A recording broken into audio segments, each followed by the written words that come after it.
Listen. I hate when I'm right, but now let me tell you, I've been right. I've been saying it every video. What? Tesla, Nvidia, Microsoft, Apple, XRP, Bitcoin, HBAR. I've been saying it every video for months now. I'm just telling you, before we got to all this, I could tell you, hey, listen, AI is coming, tech is coming. But listen, before we get in there, let's go ahead and start this thing off as usual. To that winning fact. Come on, everybody. Come on in. We like it. All right, guys. Now, welcome back in, family. Listen, as usual, it's always great to be able to come in and have a conversation with you guys. But there's a lot of money to be made. We're in the midst of the greatest generational wealth transfer. Do not be flooded out of your money into, like I always say, I'm going to keep saying the same thing. So every video that's caught up, you can't be like, oh, money came in and said something. No, I've been calling the same thing the same way. I'm telling you what I learned and how you can make your money and be profitable. You need to have you a gambling portfolio for your momentum trades, about 10 to 20%, 20% max of whatever the money is that you hold, and the rest needs to go to your long term. And that long term, I would suggest having you some tech companies in there, having some big exposure to AI. And when I say big exposure, I don't mean specifically, don't get me wrong, I'm about to get ready to pick up on some UiPath, which is the programming AI, but I'm talking about the broader view of the creation of the chips in general. Nvidia, Microsoft, Tesla, all of that is going to be this is what's going to make your yacht. This is the companies of the future with high price. I've been screaming it. This stuff just makes common sense to me, but sometimes people can overcomplicate how easy it really is to invest. Guys, Nvidia we're lying right up under about 10 million short, but we flew past $1 trillion company, and it blew past 401 and went all the way up to 418 before we're tracing back down to 399. I bought into both the what was it, maybe? What was that, last week? A little before last week, I was at a MAPCO and I saw that I was checking myself out, walked over. There was a little pizza hut inside. I checked my own food out. There was number 2 ladies in that gas station. I said, oh, hell. I said, AI's coming heavy. I went and bought it, and I'll be damned if not 3 or 4 days later, poof, $100 jump on it. And now AI has got these tech stocks booming. The correlation that, though, is that tech company is also going to be one of those factors that might assist with that AMC squeeze, and I'm going to show you why. First, let's get down through this video. The market viewed the debt ceiling angst as perhaps a yesterday story, and will the AI boom be the economy's knight in shining armor? Let's get right to the floor show. Traders Kenny Polcari and Scott Redler, who, by the way, 2 weeks ago on the Claimant Countdown, said to viewers that he was long C3 AI shares, which, heck, Scott, they're going absolutely nuts at this hour. I believe they hit a 52-week high earlier, and month to date they've spiked about 117%. And you also bought call options, right, on Nvidia. Tell me where you stand right now on both of these names. All right, well, going into earnings, obviously there was a lot of hype in Nvidia, and as an active trader, I talk about never taking stock into earnings, so we define our risk. So I did come out the day of earnings, and I said I'm buying a Nvidia call spread. It's going to cost me $1, $1.50 to make 8.5. All I needed for it to go was above, I think, what was it, 332.50, and it obviously took off. So it was like a 5-6 timer for anyone who listened, and a lot of people made a lot of money, and it was very tradable thereafter. And like some people have said, this story is going to continue, okay? But you have to be careful and not have too much as a trader at the wrong time. Today, I think it hit, what, 419, and it's pulled in like $10, $15. But overall, NVIDIA has been the place to be, and it's been a leading indicator for risk. Since March, we've been talking about the health of tech, how NVIDIA was pretty much a leading indicator to buy other tech. And guys, for all those that said they're buying in, guys, this is the dollar cost average play. Now, I already know what purchasing stock like this is a 5 to 10 year old period minimum, right? So buying into these prices, guys, I don't think I don't want to mislead you, but I bought in at 300 when people was talking about, oh, this is too overpriced. And then it was up at 400. Now I'm gonna sit up here like, damn, now I gotta try to average up. But you sit up and say, okay, wait. I was like, all right, maybe let me see if I can get retraced back down about 360. Nvidia said, excuse me, 420. I said, oh, good. So you need to be dollar cost averaging. Guys, in all honesty, purchasing around that 390, 380, 400 mark, there's a lot of room to be made. This thing is getting hot and zesty. But like I said, you got to look up over here. 3 months, you would have made 71%. Squeeze like numbers. So at this point, this is the thing where you've got to be strategic with these moves. This is still a way better thing than being just locked up in something like AMC, because you know this is a solid found company, something of the future. So it's a whole different type of thing, but also you want to be buying in at the best times as far as building your average and things like that. Do I think 402 is too expensive?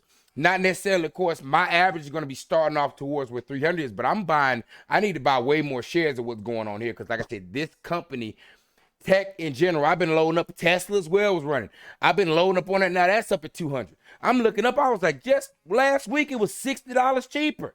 So I was like, this thing is about to get ready to bubble up, but this is also pulling all things. Don't forget now, people were short Nvidia, short sellers, right? Names for a catch-up, that's for something you want to key in on. play along. And if you remember, about a week and a half ago, AI came out and pre-announced numbers, and they went against the Hindenburg report. The Hindenburg report said it was they were cooking their books, doing whatever they were doing. It got out of play. They came out and said that's not true. By the way, if you remember the CEO of AI, that's a ticker. He was of Siebel back in the day. I remember trading. I'm sure Kenny remembers. Systems. Yeah, I'm sure Kenny remembers when we traded that back in the day before they rolled up all those software companies to make a behemoth. And we also probably remember when Apple hit the $1 trillion mark, played with it before hitting multiple trillions. All that's exposure. C3 AI, awesome, UiPath. I like the way that UiPath looks in. It's not. So it's Nvidia, at 14 at this bucks. point, I think a lot of traders what a place to join in at. Versus the 385 area. AI hit over 40 today. I think that could hit close to 60 in the weeks ahead. That's your next big resistance area. Yeah. And as far as other tech names, it's been performing very well. Hold on. Let me jump in here. AI 41.41 is the high of the session. Right now it's at $40.08. To this question, Kenny Polcari, could AI and the boom surrounding it? I flash the warning flag here because we don't want to see another metaverse type of situation or 3D printing type of situation where everyone piles in and suddenly it's not a thing anymore. Metaverse was a concept. AI is here. That's two different things. This situation, but do you feel that the boom, whether it's legit or not, will really keep the United States out of recession because people feel better at least about one sector? Microsoft? Here?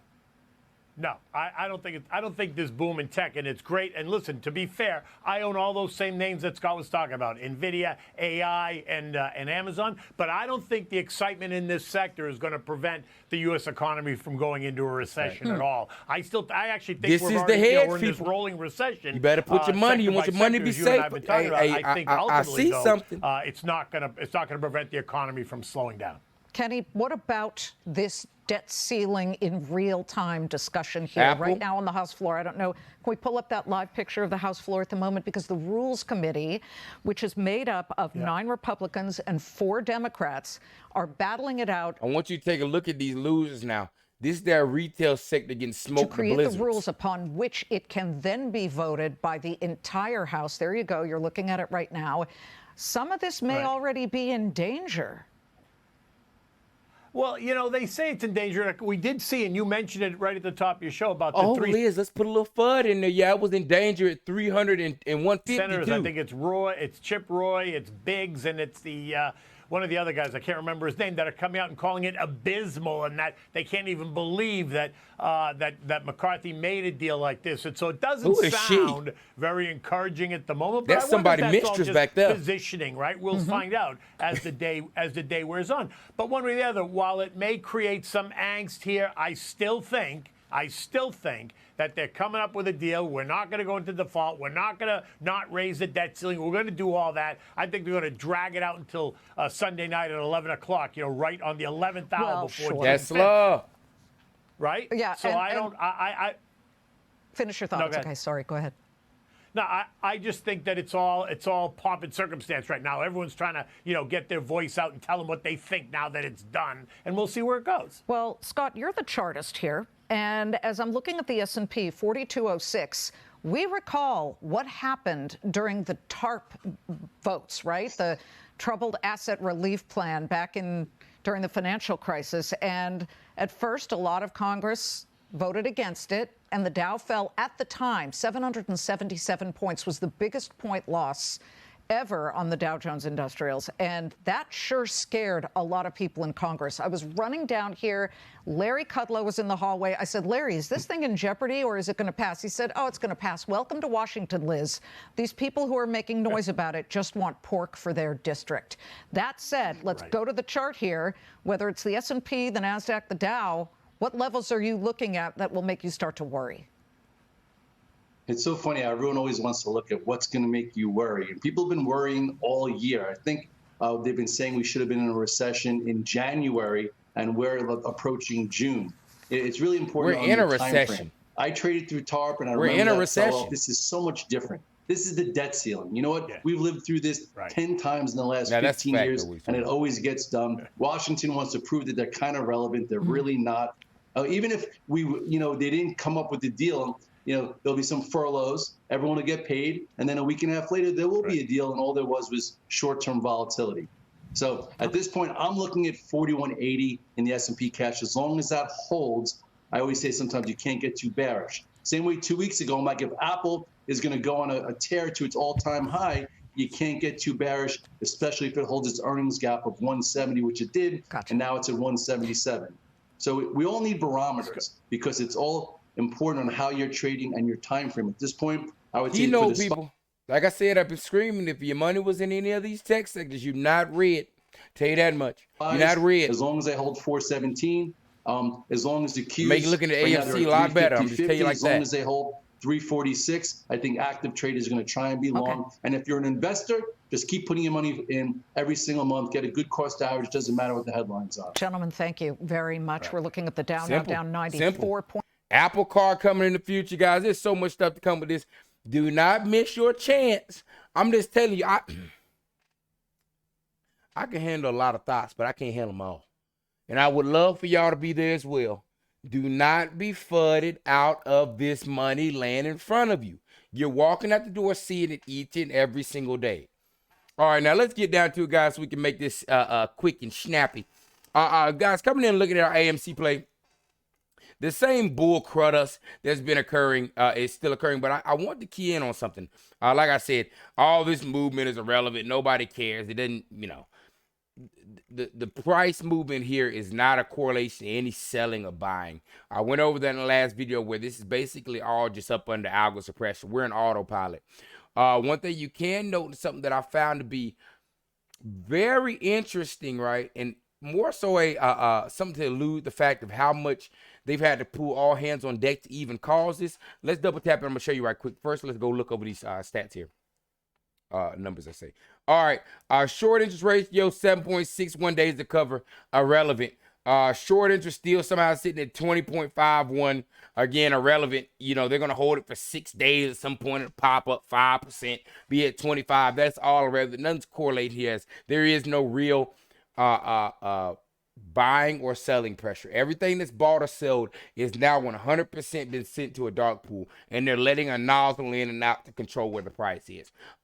We can see that correlation down here as we saw spikes on our short percentage in the dark pool rise. We're 61, which is why you set flat, but they're still having to hold that curve, is saying that 61% of shares that they are releasing, which is basically all the shares are releasing in a day, they're releasing are short.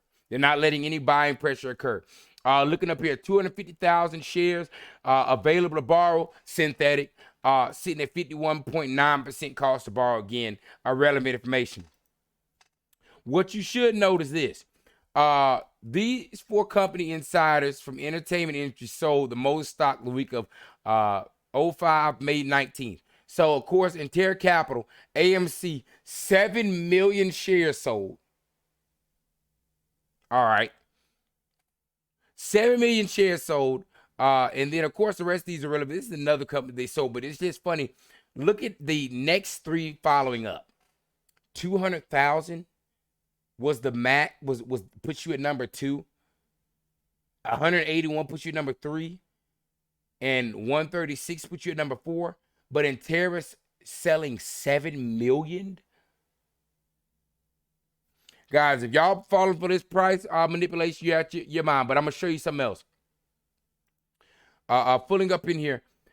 And I want to tie this all together so you can kind of see why you're being suppressed like this, right?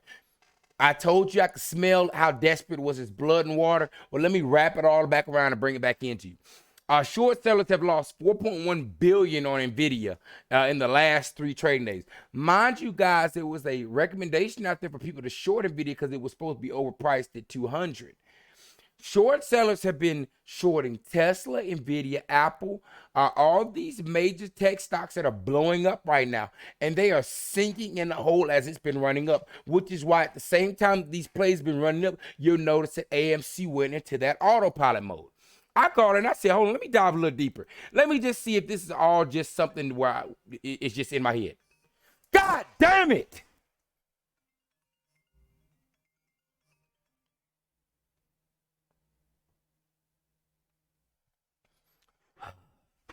Somebody trying to call me right in the middle of my video. But all right, we got to finish this out. Sorry for that little slip up there. Let's see here. All right, so going back in here. 0503. Because I went back and I said, wait a minute. So about when did all this occur? Boom. All right, let's come back down here. 0503. And I want y'all to see this here. This is going to be great. So now 0503, if y'all remember now, this is when AMC started to snatch up and make that movement towards $6. 0503. You start to notice 0505 is when we started getting drilled down. Once we go look at the rest of the meme stock sector, right? 0503. You'll notice these plays begin to run up on the same time that they start to short down AMC. They haven't been under that same suppression. This is GME. Let me see here. BBBYQ. Oh, no, here's a good one. I bet you this one. I haven't looked at this yet.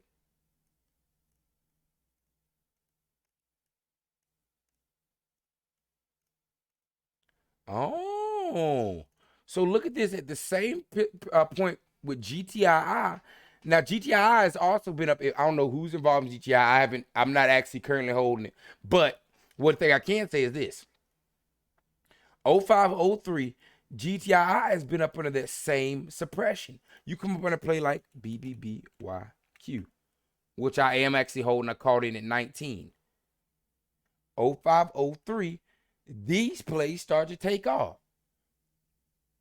Now, bringing that all together, what I want to correlate was the fact that they've had to take their fingers off of other retail plays in order to short those main few that they're looking at. AMC from 0503 has been up under what? Nothing but false synthetic selling. How do we break off where you're climbing here to go to hit 620 and then you've had a non-stop sell-off to 450 as the low today? At the same time, on the same date that other plays are moving up now as though this short suppression has been taken off of them.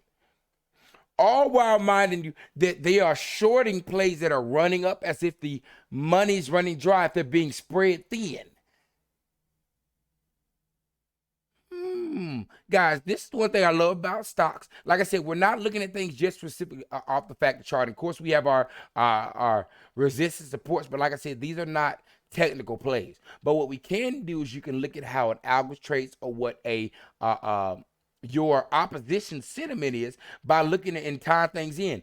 Why would all those stocks begin to start to run up as these stocks begin to get shorted the most they've been shorted in time? Look at this now. Look at the rise up here from 0503. Look at your short interest. Climb. All the way we hit our high at 71.7. Moving into a short week, it's almost like they were trying to bring it down as low as possible because they're going to have to take their fingers off of it. They've got to allocate over here. You're shorting Nvidia as well. So the tech sector's running too. How much can you expend on shorting this to hold this play down while your short position over here runs out of whack? Something to keep in mind. Guys, much love, guys. The greatest generational wealth transfer is occurring right now. Do not be flooded out of the market. If you're not holding crypto, it is a fool's errand to not be grabbing in here. XRP moving up to 50, 51 now. Load the boat. Load the boat. Go check in the description. Get you 5% off your ballot wallet. Go check and look at your Legendary X. I've got a link as well in there. Guys, do not be complacent during this time. What I tell you, they're pushing all that FUD. And what's happening in the market with these plays I've been screaming? Nothing but money coming in. Do not be FUDed out of this money. And two, think about reallocating your plays. If you're over leveraged in AMC, now is the time to be grabbing at some of this tech, because you don't want to be sitting over here while they're systematically holding a play here while they let something else run up. I mean, guys, look at the movement on Nvidia. What in the dingus? What in the dingus? What in the dingleberries? Guys, you talking about squeezes. Don't miss out. I'm just telling you, don't miss out. And then the dollar cost averaging, don't just blow it. Oh, wait. Get you a share. Sit back. Let it see what it does. If it shoot up 500, all right, well, now, even when you bring it, that's going to bring your share in between the middle of those, your average in the middle of those. But like I said, you want to be dollar cost averaging in these plays. The time is now. They about to get, hey, listen, they taking off and heading to the moon. Don't be played with. You could have bought it at the beginning of this week. You could have got it at 160. I mean, the beginning of this month. 159. 158. 150. It's up here busting through 204, hitting highs at 204. Don't play with it. Don't play with it. Don't play with it. Guys, much love. I love y'all boys. Hold it down. We're moving through this week. It's a short week, but things about to get zesty. I'm telling you now. You thought it was coming, didn't you? Oh, it is. Yes, sir.